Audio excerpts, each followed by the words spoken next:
Ah, my dear friends, are you ready?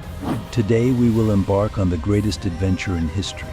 We will travel to unknown seas, uncharted lands, uncharted territories. Imagine brave sailors, not knowing whether the end of the world is an abyss or an endless ocean, set sail for new worlds with fear and excitement. Storms, huge waves, hunger and fear of the unknown, but above all, the desire to discover. Today we will follow those brave souls, riches, adventures, and the greatest discoveries in history. Welcome to the age of geographical discoveries. Let's jump on board and set sail into the unknown.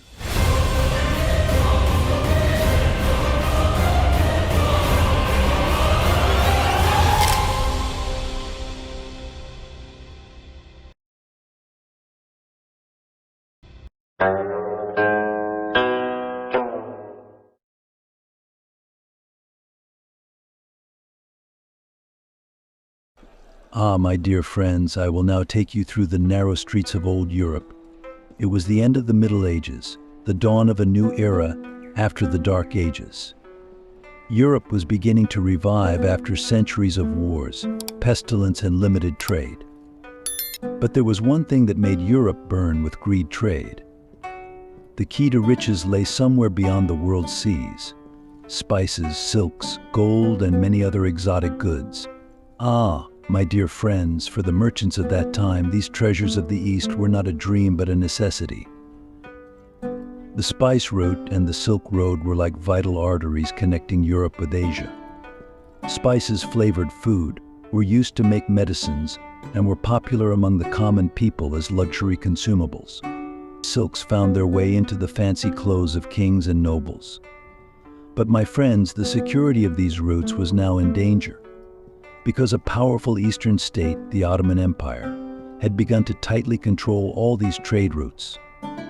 With the conquest of Constantinople, most of the trade had fallen into Ottoman hands, and the gates of wealth in Europe began to close one by one. Europe was helpless. Either they had to submit to the Ottomans and pay heavy taxes or look for new ways. At that moment, Europe's eyes were fixed on the horizon. But this was not just an economic quest, my dear friends. The scientific developments and new way of thinking brought by the Renaissance were leading people into the unknown. Scientists, geographers, and explorers were eager to learn more about the world. Improved cartography, navigation, and inventions like the compass made it more possible to sail beyond the seas. But oh, my friends, there was another great force behind these discoveries: gold, glory, and religion. Who would amass more wealth? Who would discover new lands and write their name in gold letters in history? And who would carry the name of God to new continents? These questions made the hearts of the whole continent of Europe beat wildly.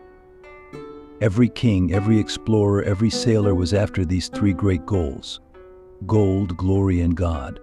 These driving forces dragged them into the darkest storms and the most unknown oceans. People found themselves in uncharted lands in search of gold and glory. And this adventure, my friends, would change the whole world. So the brave sailors of Europe set sail into the unknown, beyond the lands controlled by the Ottomans. The world was now bigger than ever, and there were new worlds on the horizon waiting to be discovered. Come on, my friends, let's dig deeper to find out how this great adventure began.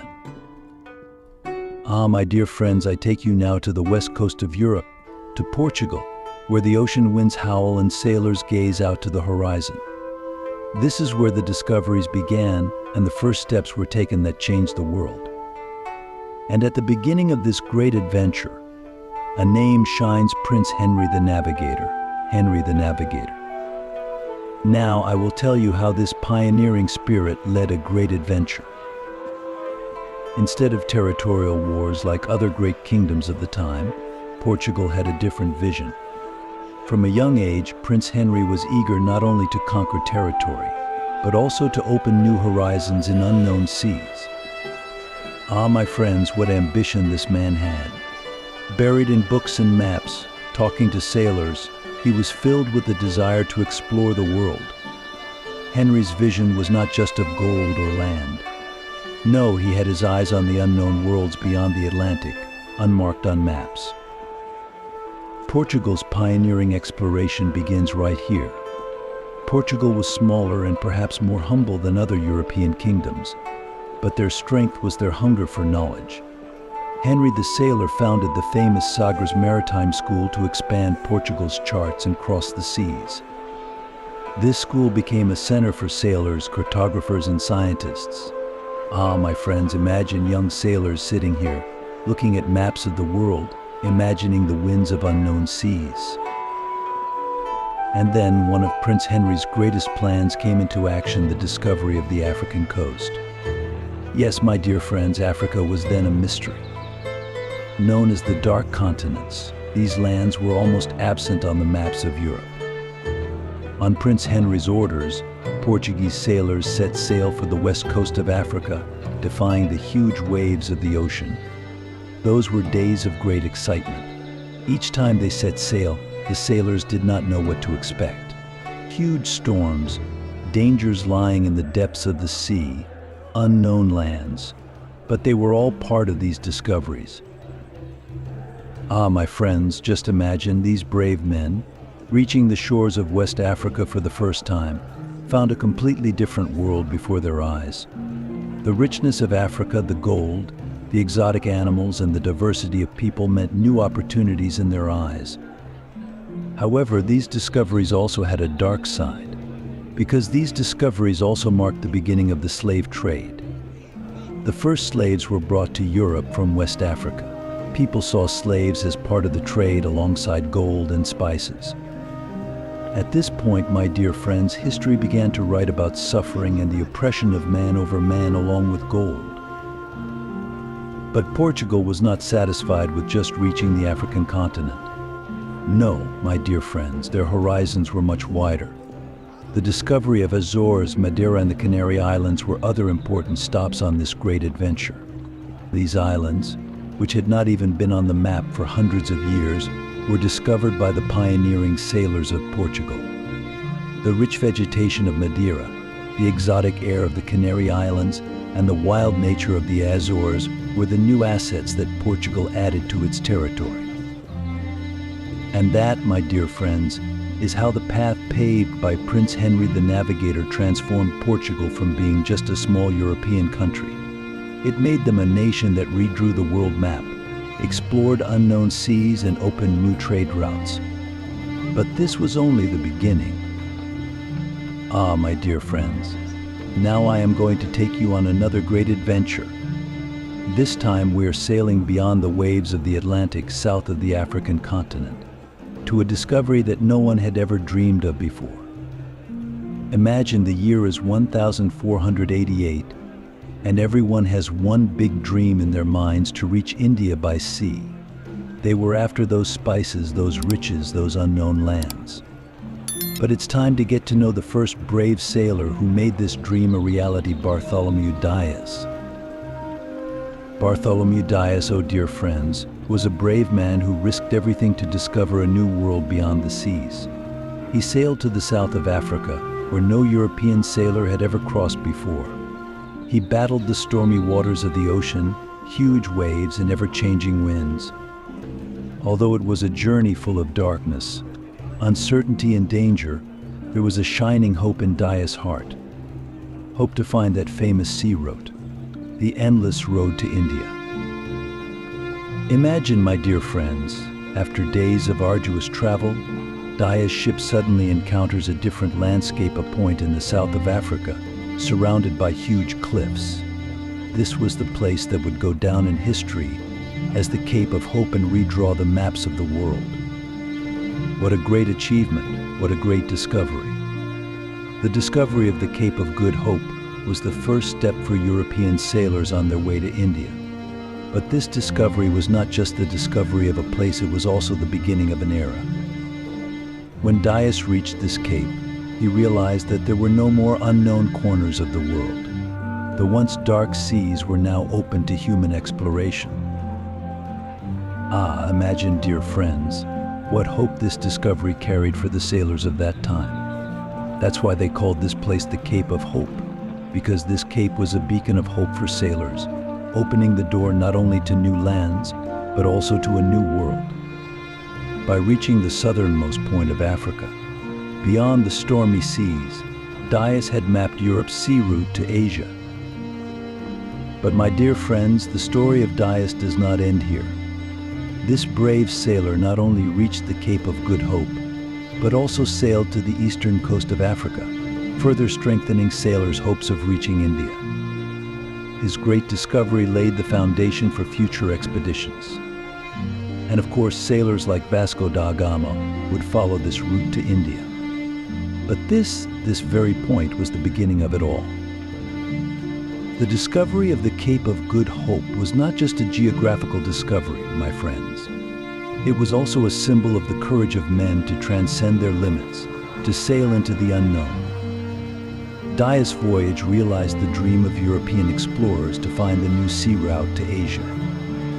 Reaching India by sea was no longer a dream, but a concrete reality. And so, dear friends, Bartholomew Dias' courage and spirit of discovery made the greatest dreams of that time come true. The world would never be the same again, because there was now a sea route to India. Ah, my dear friends, I will now take you to one of the greatest discoveries in history. Imagine a man who believed that there was a hidden world beyond the endless seas. That man's name is Christopher Columbus. The year is 1492, and all over Europe, dreams of discovery are burning. But Columbus was looking in a different direction than the others. His eyes were fixed westward, beyond the unknown seas. Columbus believed he had found the shortest route to India. But my friends, fate had a different path in store for him. Because when he sailed westward, he was about to discover a whole new continent, a whole new world. At that time, the Kingdom of Spain was in fierce competition with Portugal. Portugal was rapidly advancing along the African coast, searching for new sea routes to India. Spain, on the other hand, needed a miracle to avoid being left behind. And that miracle came with a bold proposal from Columbus. Columbus told King Ferdinand and Queen Isabella that the shortest way to reach India was to sail west, across that endless ocean. Ah, dear friends, what courage that was. Even the scholars of that day said that the world was surrounded by endless oceans, and that sailing westward would be nothing but drifting into an endless void. But Columbus was stubborn. He was sure of what he knew. Finally, the Kingdom of Spain decided to support Columbus' bold plan. There was hope behind his dream: rich spices, lands full of gold, and of course the endless riches of Asia. It was this dream that gave Columbus the support he needed to begin preparations for the voyage. Queen Isabella gave him 3 ships: Santa Maria, Pinta, and Nina. With this small fleet, Columbus set off on a great voyage that would go down in history. Ah, dear friends, what courage Columbus and his crew showed as the huge waves of the Atlantic rolled across those uncertain and frightening waters. Every morning they woke up hoping to see a new land on the horizon, only to find endless sea. Then one day, that day in October 1492, far away, a land appeared on the horizon. Columbus and his crew didn't even know what they were witnessing when they set foot on this new land. They had reached the paradisiacal islands of the Caribbean, but Columbus stubbornly thought he had arrived in India. Oh friends, imagine the excitement of that moment. Columbus thought he had landed in India, and when he met the indigenous people, he called them Indians. But in fact, this was a new world that Europeans had never known or seen before. Columbus's discovery had a huge repercussion in Europe.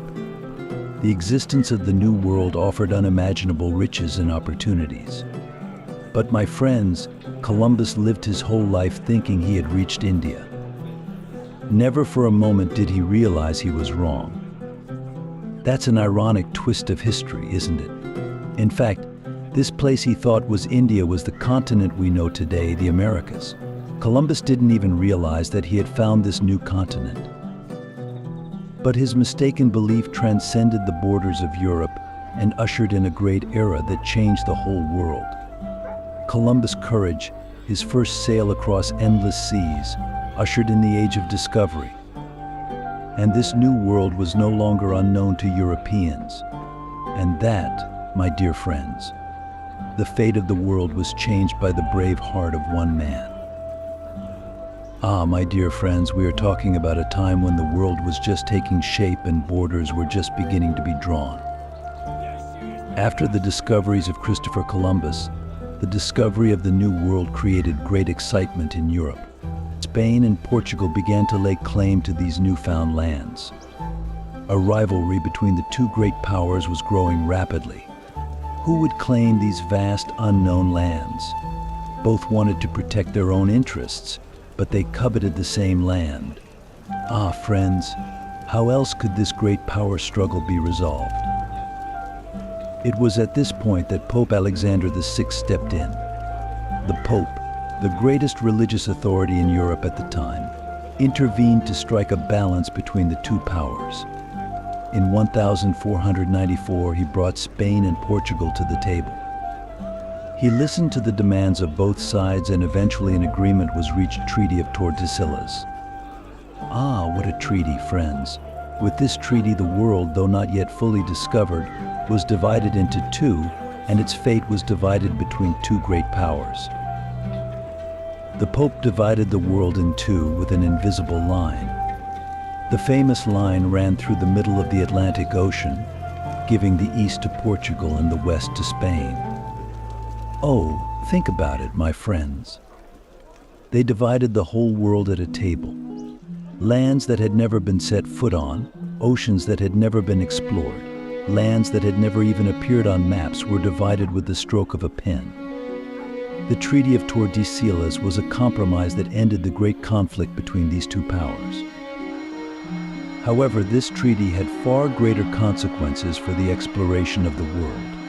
Spain gained complete sovereignty over the lands discovered by Columbus, the Americas, while Portugal secured trade routes along the African coast and India. But friends, this was just the beginning, because this line covered a very small part of the world map. No one yet knew how much more land there was to explore. After the treaty, Spain and Portugal quickly began to explore, conquer and exploit the riches of the lands within their borders. Spain had access to the rich gold and silver mines of South America, Portugal to the spices of India and the precious resources of Africa. Tordesillas may seem like a treaty between two countries, but in fact it was a turning point in world history and the fate of colonialism. But my friends, this treaty had another side effect. The world was now divided in two. But the other European powers were not content to watch this division. In time, France, England, and the Netherlands would also want a share of this new world of discovery.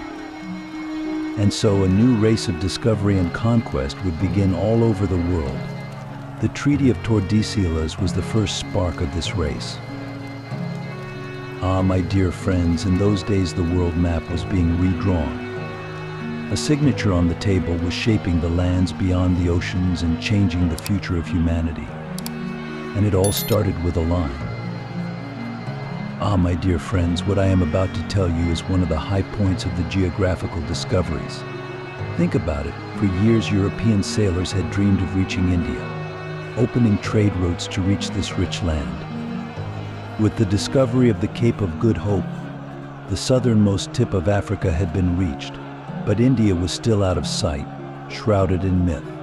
Would anyone have the courage to reach these unknown lands?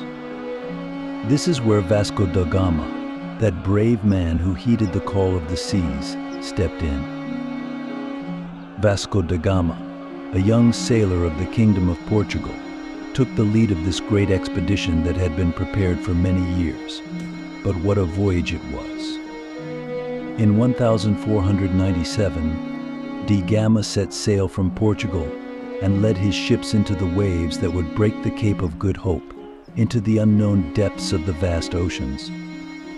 My friends, this journey was not just an adventure, It was a journey that symbolized hope and courage, a journey in which man defied the unknown. Along the way, the crew faced storms, hunger, and endless seas. But Gama did not give up. He always had his eyes on the east, on that distant and rich India.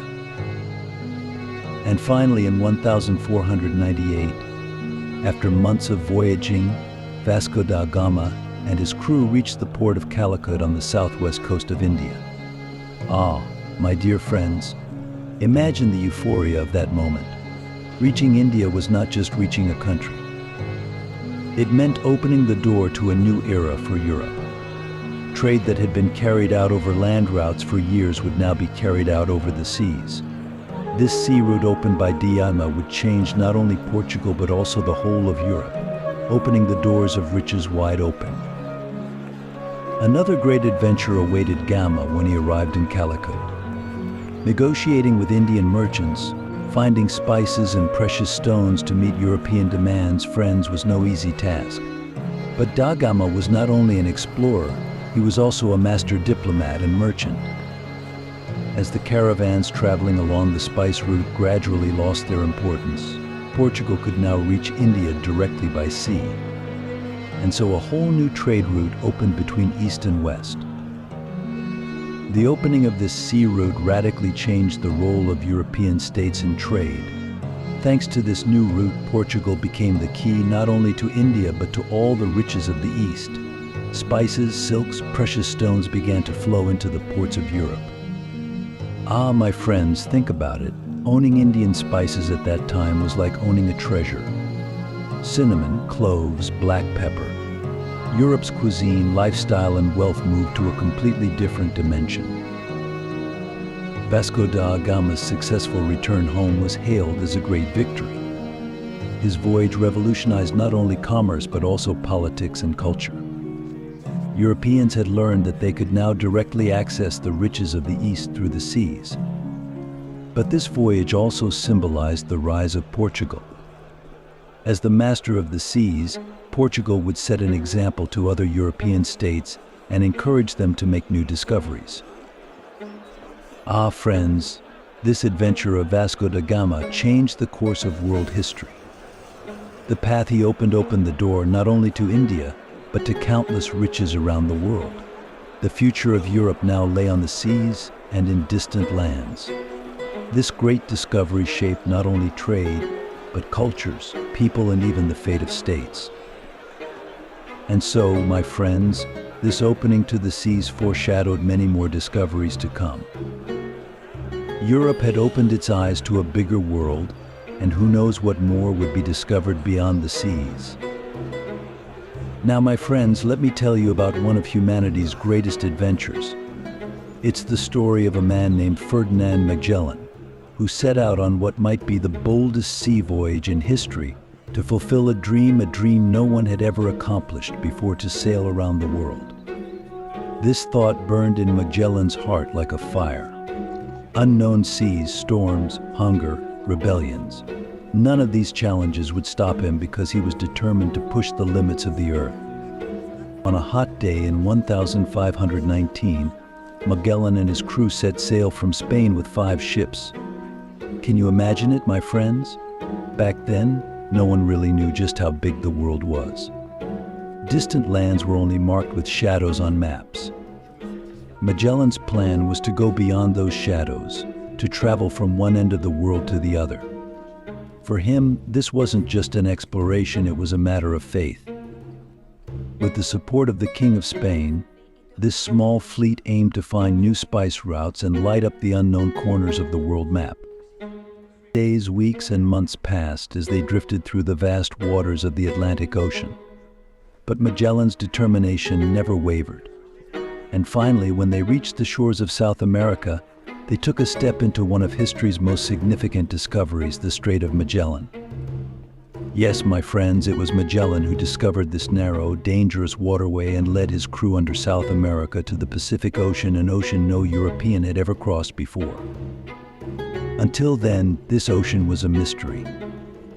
But this brave man and his crew managed to cross it, despite storms and dangers. My friends, imagine this for a moment. Drifting for months in the middle of that endless ocean, in that vast emptiness where only the wind whispered. Close your eyes and think about the silence, the depth of it all. The crew was starving and dehydrated, so much so that they had to eat leather and even the bodies of animals desperate for water. But Magellan didn't give up. After months of hardship, they finally reached distant tropical islands. When they arrived in the Philippines, hope appeared on the crew's faces. But my friends, here's where the tragedy begins. In the Philippines, Magellan clashed with the local tribes. He fought bravely, but this would be his final battle. Yes, dear friends, Magellan died on this distant land, on a faraway island, sword in hand. His great journey was cut short, but his dream wasn't forgotten. The crew, determined to finish what they started under his leadership, continued the adventure. And they did. After Magellan's death, the remaining members of the crew managed to return to Spain. Think about it, my friends, by the year 1522, only one ship and a few sailors remained from Magellan's fleet. But that ship went down in history as the first one to sail around the world. Magellan might not have completed the journey himself, but his name and courage were never forgotten. He showed humanity something vital: the world was round, and it could be circled. This wasn't just a geographical discovery. Everything we knew about the world changed. New trade routes were opened, and the doors to faster and more efficient access to distant lands were unlocked. This journey transformed trade between the nations of the world. A new link was established between Europe, the Far East, and the Americas. Spices, silks, gold. The seas had replaced the old trade routes, and the world had become even smaller. My friends, this voyage was an epic example of human perseverance challenging nature, chasing the unknown. Ferdinand Magellan's dream had opened a new era for humanity. The fact that the world was round had finally been proven. And this great adventure remains an inspiration to each of us, because seeking the unknown is one of humanity's deepest desires. Magellan and his heroic crew changed the world with their courage. All right, my friends, let's dive into the discoveries of Amerigo Vespucci and the process of realizing the existence of the New World. My dear friends, while the echoes of Christopher Columbus's first voyages are still being talked about all around the world, one man started to question the true nature of these sea adventures: Amerigo Vespucci. Although Columbus's discoveries promised unimaginable lands to Europe, there was one question that remained unanswered: were these lands really part of Asia, or was it something completely different?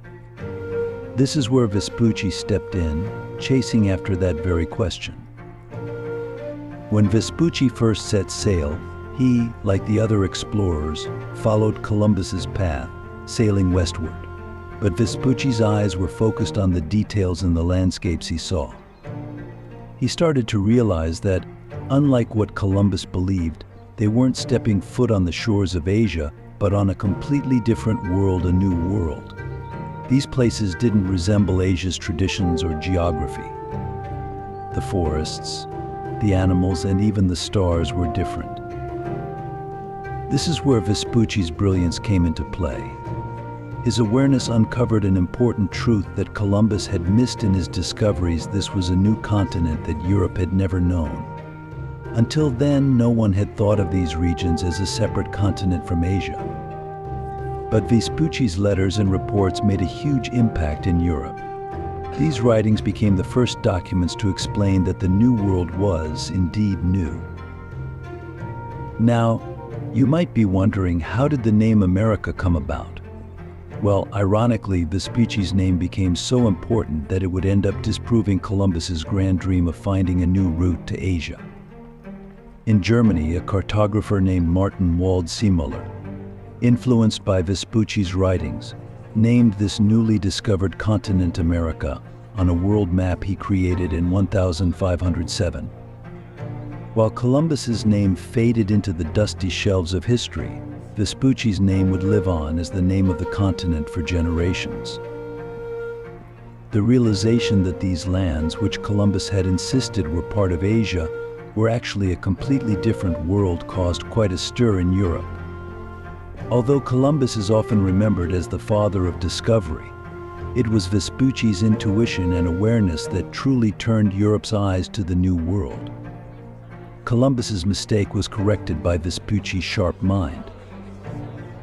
This new knowledge marked the beginning of an entirely new adventure for sailors and explorers. Ships from all over Europe would now set sail to reach this continent, which was now called America. Vespucci had, perhaps without even realizing it, opened the door to a revolution so big it would change the world's fate forever. Ah, my friends, now let me tell you about another bloody chapter in the New World's history. This story isn't just about seas being crossed, it's about whole empires being conquered, about how greed and power dragged a nation to ruin. The conquistadors of Spain, those brave yet ruthless soldiers, would bury some of the greatest empires of the Old World in the shadows of history. Let's begin with the story of Hernan Cortes. In 1519, Cortes landed on the shores of Mexico and set out on a journey toward the heart of one of the world's most powerful civilizations at the time, the Aztec Empire. An incredible adventure, to say the least. Imagine this Cortes, with just a few hundred men, was about to face a massive empire. But Cortes didn't rely on his sword alone. Once he entered Aztec land, he cleverly formed alliances with tribes that were unhappy with the empire, bringing them over to his side. The Aztec capital, Tenochtitlan, was a city of awe, massive pyramids, wide streets, and magnificent palaces that left anyone who saw it in awe. But Cortes was determined. The Aztec emperor, Moctezuma, believed these strange men might be God's messengers. However, before long, Cortes captured Moctezuma and took control of the city. What happened next? Disease, intrigue, and endless battles led to the fall of this great empire. With the fall of the Aztecs, the Spanish flag began to fly over every corner of Mexico. But Cortes's adventure was just the beginning of the New World. Francisco Pizarro, a few years after Cortes, set out to uncover the secrets of South America. His eyes were set on the Inca Empire. This empire, with its mountain cities, roads, and gold, was a legendary force. But the Inca people were fresh off a devastating civil war, and they were weary. Pizarro saw this confusion as an opportunity, and with just a few hundred soldiers, challenged the massive Inca Empire. Pizarro's path crossed with that of the Inca emperor, Atahualpa. Pizarro organized a meeting and took Atahualpa captive. In a shocking turn of events, these brave conquerors managed to stand up to the huge Inca army. Atahualpa's life was weighed against mountains of gold, the price for the empire's survival. But Pizarro, driven by greed for more power and wealth, sealed the Inca Empire's fate. The emperor's death sped up the fall of this great civilization, and the Spanish slowly but surely took control of Inca land. So, my friends, the conquistadors didn't just conquer land, they changed the fate of those lands forever. As Spain took control of this new world, the age of colonization had begun. Gold and silver poured into Spain's coffers, while the native peoples paid the heaviest price for this wealth. They were forced into labor, their cultures and beliefs stripped away, and diseases and hunger claimed the lives of millions. These men who set foot in the New World opened the doors to discovery, but they also led to the downfall of empires and the establishment of a brutal colonial system. These bloody scenes in history shaped the conquests of the New World and the ruthless face of colonization. Ah, friends. Now we're about to witness perhaps one of the greatest transformations in history, the Columbian Exchange. Just think about it, suddenly 3 continents, Europe, Africa, and the Americas, are connected. Trade routes expand, goods, cultures, and diseases start moving across continents. This exchange, which began after the Age of Exploration, fundamentally changed the world. It wasn't just a geographic shift, it was also an economic and social revolution. First off, the Columbian Exchange, the opening of the Americas to Europe, brought an incredible flow of products and wealth. Things like potatoes, corn, tomatoes, and cocoa from the Americas completely transformed European kitchens and agriculture. Potatoes, for example, provided a nutritious food source and helped alleviate hunger in Europe, which led to a population boom. Cocoa and sugar changed Europe's taste preferences, while corn and tomatoes added vibrant colors to Mediterranean cuisine. European tables had never been so diverse. But this exchange wasn't just about goods moving from the Americas to Europe. Of course, Europe brought its own products, technologies, and unfortunately, diseases to the New World. Animals like horses, cattle, and pigs, which were unknown in the Americas, were brought over. These animals revolutionized agriculture and transportation in the Americas. The use of animal power in farming opened up much larger areas for cultivation, increasing production. However, friends, there was a darker side to the Columbian Exchange. It wasn't just beneficial products that made their way from Europe to the Americas. Deadly diseases were also carried across. Smallpox, typhus, and influenza were devastating for the Native American populations. These diseases wiped out tens of thousands of indigenous people, and in some areas nearly the entire population was wiped out. This was perhaps one of the most tragic outcomes of the Age of Exploration. The deadly exchange that followed hastened the collapse of native civilizations in the Americas.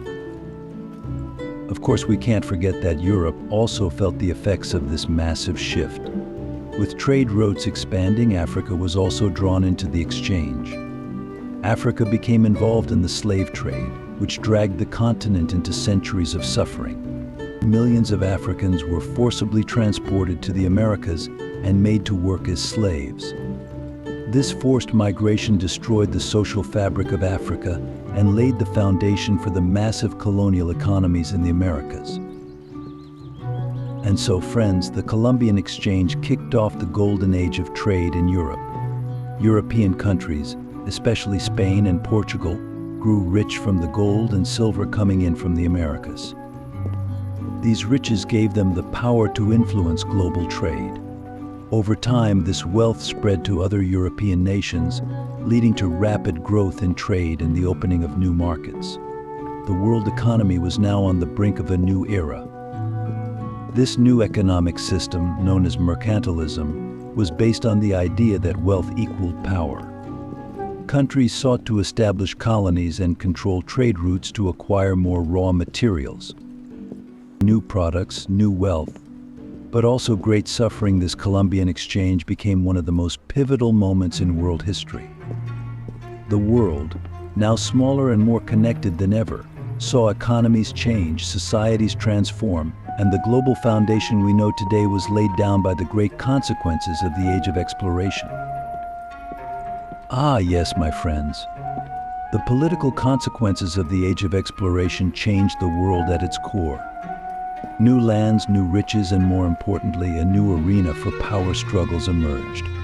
And in this arena, the maritime empires of Spain and Portugal took the lead. These two seafaring nations were the first and most powerful players of the Age of Discovery. After Columbus' discoveries, Spain quickly began to settle in the Americas. Meanwhile, Portugal, with Vasco da Gama's successful voyage to India, established dominance over the eastern trade routes.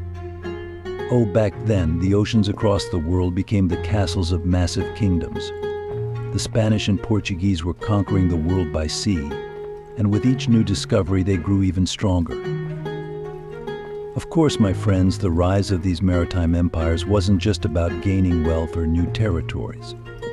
Securing these overseas riches grabbed the attention of other great powers in Europe: England, France, and the Netherlands. These countries, initially watching the Spanish and Portuguese ships from afar, quickly became eager to join the race of exploration. The English began establishing colonies on the other side of the Atlantic. The French pushed deep into North America, while the Dutch transformed into a formidable naval power by setting up trade hubs around the world. These discoveries didn't just lead to new maps, they solidified Europe's control over the globe. Europe's power was no longer confined to its continent. A new world order was taking shape. These nations, each building their own empire, didn't just seize land, they also took control of the heart of global trade. During this period of colonization, Europeans spread their cultures and languages across the world, made contact with local populations, but unfortunately, that contact often turned into bloody and oppressive relationships. The native peoples faced disease and forced labor, while Europeans grew richer from the wealth brought in from these new lands. Although these colonial powers were fiercely competing at sea, each was focused on expanding their own empire. After Spain and Portugal, England, France, and the Netherlands joined in fierce competition for trade routes and colonies. From the Atlantic to the Indian Ocean, from the Caribbean to the Pacific, every part of the world fell under the shadow of these powers. And so the world would never be the same again. We're talking about a time when geographic discoveries left deep marks, not just economically and politically, but also culturally on the world. Imagine this, my friends. Once minds were confined to the narrow borders of Europe, but suddenly, ships crossing the oceans opened up to distant lands. New worlds, new people, unknown ways of life, and natural riches were uncovered. World maps, which used to be like incomplete puzzles, began to expand and show their true form because of these discoveries. Every new expedition revealed a little more of the unknown, and map makers, with their eyes wide open, grabbed their pens and started redrawing the maps of the world. These expanding maps didn't just change geographic boundaries, they radically transformed how people saw the world. With the geographical discoveries, the flow of knowledge to Europe intensified, further brightening the light of the Renaissance. At the time, Europe was already undergoing a rebirth in art, science, and philosophy. But this wave of renewal gained even more power with the discoveries. Can you imagine it? Plants, animals, stones, and objects coming from distant lands inspired European craftsmen, scientists, and artists in entirely new ways. Scientists observing nature more closely, botanists encountering new species, and travelers sharing surprising stories about unknown people. All of this completely reshaped Western knowledge. Of course, the impact of these discoveries on art and philosophy was huge too. Artists, inspired by exotic patterns and colors from the East, added new details to their paintings and architecture. Philosophers, seeing the diversity of the world, developed deeper thoughts about humanity. Europe was no longer just a civilization living within its own borders. It now knew that civilizations existed beyond the oceans. This knowledge not only expanded Europeans' worldview, but also made them question humanity's place in the universe. Naturally, these discoveries also deeply affected how Europe viewed other cultures. Europeans, encountering people from distant lands, eagerly observed their ways of life, religions, traditions, and social structures. However, these encounters were not always equal. Europeans, viewing themselves as superior, sought to dominate other cultures. This laid the groundwork for the rise of colonialism in the West, the sense of superiority. That took shape in the minds of Europeans at that time would have far-reaching consequences on global politics and societies in the centuries that followed. In conclusion, the geographical discoveries didn't just reveal new lands, they irreversibly changed the course of human history in cultural, artistic, and philosophical ways. The world was no longer the same. My dear listeners, we've come to the end of a long journey. Imagine for a moment, look at the world through the eyes of those explorers setting sail. Ships gliding over unknown seas, captains on deck dreaming of new worlds. It wasn't just maps that expanded, but the boundaries in our minds as well. Under the hands of Spanish conquerors, the greatest empires in history fell. Waves of colonialism spread across the world. The flow of knowledge opened up new horizons. Peoples blended together, and the world stopped being the closed, isolated place it once was. Now, no one stands still, everything is in motion. The age of exploration was not just a physical journey. It was, at the same time, a mental discovery of humanity. The stories of peoples living on distant lands, exotic plants, brand new animals, unheard of languages, all of these blended with Europe's art, science, and philosophy. This is why the discoveries of that era have deeply influenced our culture, our ways of thinking, even to this day. Science, trade, culture, and even politics are still shaped by the ideas rooted in that period. And while we may not have witnessed this great transformation in history firsthand, today, by listening to these stories, we find the courage to chase new ideas, just like the travelers of that time did. Perhaps we weren't on those ships, but every story we hear brings us a little closer to that world. Understanding the legacy left to us by the past, reflecting on it, and bringing it into the present is up to us. So, my dear friends, the story of the geographical discoveries doesn't end here, it just takes on a new form. Just like those ships gliding through the endless waters of the ocean, with each new discovery, we continue to evolve, learning new things about the world. Perhaps in our next meeting, I'll tell you the story of another time, another event. But for now, we've reached the end of this long and exciting journey. Remember, every history is a lesson. Every discovery is a new beginning. Now, I'll leave you with the traces of this journey. Until next time, but remember, history isn't just about events from the past. It's like a mirror reaching toward the future.